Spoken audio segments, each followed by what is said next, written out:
Hi, everybody. Good to see you. My name's Adam. I'm going to be talking about flow and subspace. And I have a lot of slides that are visual. There's not many words, so if you want to see them, I know they're in the corner there, you might not see them. So just be forewarned, and I may block them with my body. So I think that's good. I started Sex for the Win, which is about making your sex life an epic win. And it's recently started, so we have some events coming up, which we'll talk about. But yeah, let's get started. So to start with, I would like to invite everyone to take a deep breath in and out. And more this time. In, out. Yes.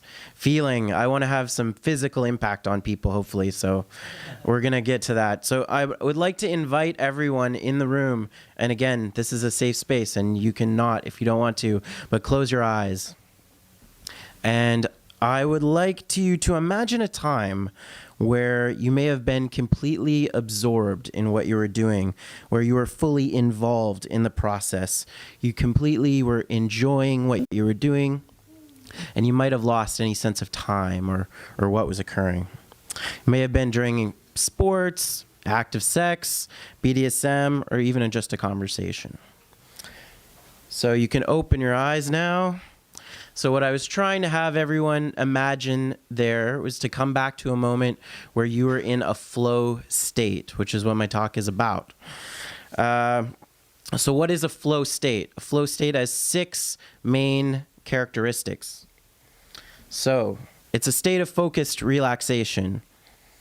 So the characteristics are an intense and focused concentration on the present moment,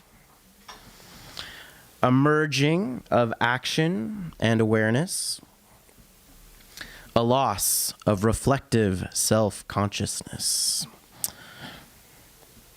a sense of personal agency over the situation that you're in, a distortion of time, and an experience that is intrinsically rewarding, one that you just enjoy for having. So why is a flow state important? Personally, for me, a few years ago, I was walking the Camino de Santiago, and I found myself falling into this flow state a lot of the time. I was not doing well. I had just gotten out of my most serious relationship at the time. I was very sad. I had just gotten out of China, which was very depressing for some reasons. And but I'd fallen into this amazing state where I was just plugged in and alive and really focused and present on where I was.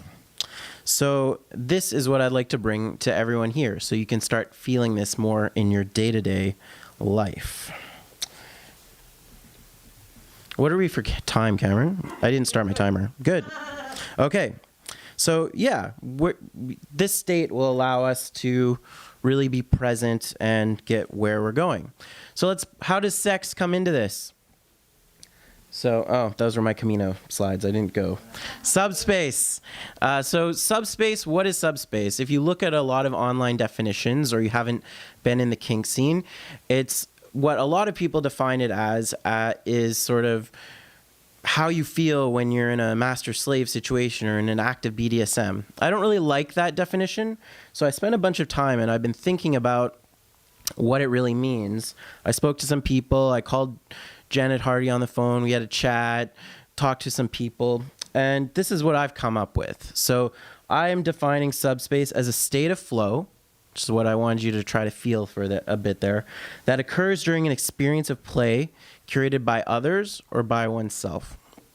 So yeah, that's where I'm bringing in subspace. So why is that important? So subspace can be a place of exploration, can be a place where we can explore ourselves, our feelings, learning about what makes us tick, and just sort of discovering things about ourselves. So it can look like this. So subspace, can have a feeling. I'm sort of wanting to contrast the outside versus the inside. So what can look like this can sometimes feel like this. And what might look like this might inside be a little bit more like this. So this can be moments of transformation and personal exploration that you're coming across in these moments. Now, why am I bringing up Subspace as a specific example of flow? This is where my nerd side comes in. So I hope you're with me and on board for this one. So Subspace can act as a kind of computer model for flow. So what does that mean?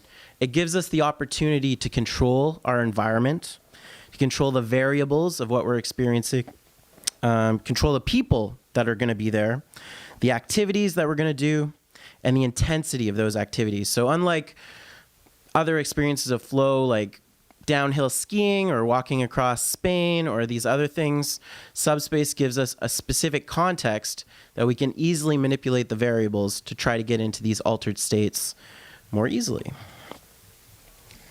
So what am I inviting all of you as the first attendees of BedX to do is to get involved, is to try to bring this tremendous presence and quality of life into your day-to-day life.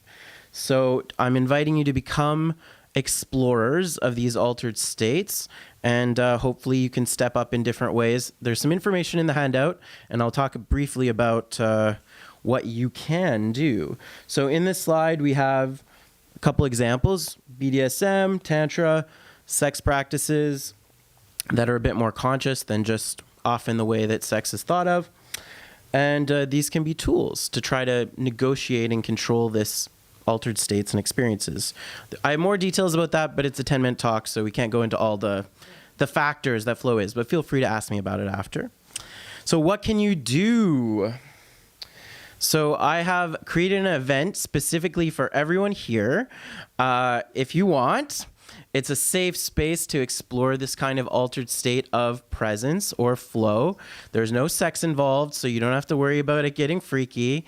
You can do that in your own time. It's called the Intimacy Experiment. It's designed, series of questions designed by an American psychologist to develop intimacy or closeness in an accelerated fashion. So you'll be talking to one person, a stranger or a friend or a lover or a family member, and going through this process to sort of develop a conversational flow. Some of you may have had that example in your head of like losing a space of time just in a conversation. So if you want to come, I set up one and it sold out really quickly. So I set up a second one, which is February 28th. I have the details on my handout and you can ask me about it. So if you want to come, you're welcome. Bring someone, come by yourself. So it's a concrete thing that you can do to explore and experience flow. Otherwise, you can practice in your day-to-day life. Look into different kinds of experience and try to have this concept of, hey, I'm constructing this experience and I can play with the variables to try to find this amazing state.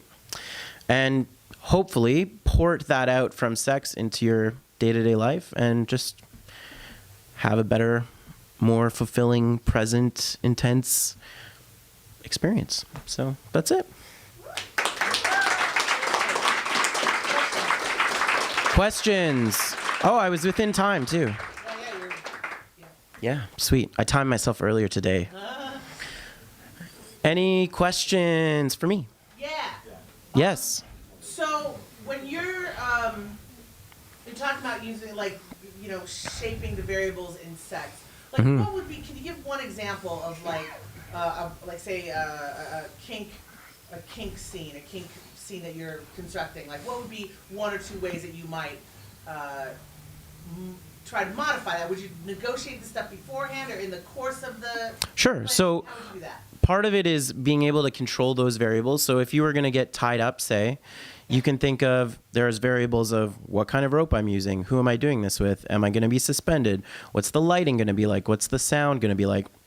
So the comparison that I was trying to make was like, unlike a lot of these, I know there's some people here that do theater, that do dance, do comedy performing. Like, that's a specific set of variables that you can't really control too much. But in your kink scene, you can play with all those factors to try to find that sort of sweet spot for you, which, you know, you can't. When I was walking across Spain, I was like, oh, I feel this great all the time when I'm walking across Spain, but I can't walk across Spain for the rest of my life. Or I could, but I want to do other stuff. Anyone else? No? All right. Thank you, everybody.